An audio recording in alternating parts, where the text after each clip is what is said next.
নমস্কাৰ দৰ্শকসকল আপোনালোক সকলোকে অমূল্যবাণীলৈ স্বাগতম জনাইছো।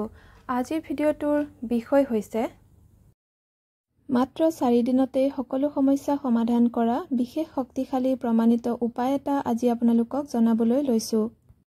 উপায়টো কৰিব পাৰে যিকোনো শুক্ৰবাৰ, পূৰ্ণিমা বা এতিয়া নৱৰাত্ৰি চলি আছে যিহেতু এই নৱৰাত্ৰিটো কৰিব পাৰিব। উপায়টো ৰাতিপুৱা 6 বজাৰ আগতেই কৰিব আৰু নহলে সন্ধিয়া সময়ত কৰিব। উপায়টো কৰিবৰ বাবে গা ধুই পৰিষ্কাৰ কাপোৰ পিন্ধি কোনো মন্দিৰলৈ যাব আৰু মন্দিৰত গজি থকা ঘাঁহ অলপমান ছিঙি আনিব। মনত ৰাখিব ঘাঁহখিনি কিন্তু মন্দিৰত গজি থকা হ'ব লাগিব। এতিয়া সেইখিনি আপুনি এডাল সূতাৰে বান্ধি এখন থালিত থব। পূজাঘৰত এতিয়া চাকি ধূপ জ্বলাই এখন আসন পাৰি আপুনি বহি ল'ব আৰু এটা মন্ত্ৰ গাব লাগিব 20 মিনিট সময়। মোবাইলত টাইমাৰ অন কৰি মন্ত্ৰটো 20 মিনিট সময় জপ কৰিব, কিন্তু হিচাপ নকৰিব কিমান বাৰ গাইছে। মন্ত্ৰটো হৈছে ওম হ্ৰিং ষ্ট্ৰিং হৰিত তাৰে তু তাৰে ক্লিং নমঃ।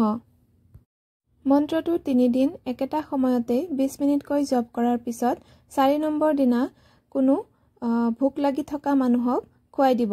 মানে এজনক খোৱালেই হ'ব বা 3 জনক আপুনি খুৱাব পাৰে। যিকোনো মানুহক খুৱাই দিব, যাৰ ভোক লাগি আছে তেনেকুৱা মানুহক খুৱাই দিব যিকোনো খাদ্য।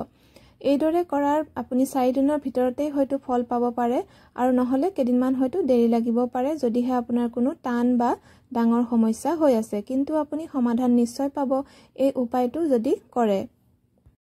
চাকি ধূপ জ্বলোৱাৰ পিছত উপায়টো কৰাৰ আগমুহূৰ্তত আপুনি কিন্তু আপোনাৰ মনৰ ইচ্ছা বা যি সমস্যা হৈ আছে সেয়া কৈ ল'ব। উপায়টো কৰাৰ সময়ত যদি পাৰে সেউজীয়া ৰঙৰ কাপোৰ পিন্ধি কৰিব। আৰু এটা কথা ক'বলৈ পাহৰিছিলো, 4 নম্বৰ দিনা এই ঘাঁহখিনি কোনো বৈ থকা পানীত বিসৰ্জন দি দিব। দৰ্শকসকল আজিৰ ভিডিঅ'ৰ ইমানতে সামৰণি মাৰিছো। ধন্যবাদ।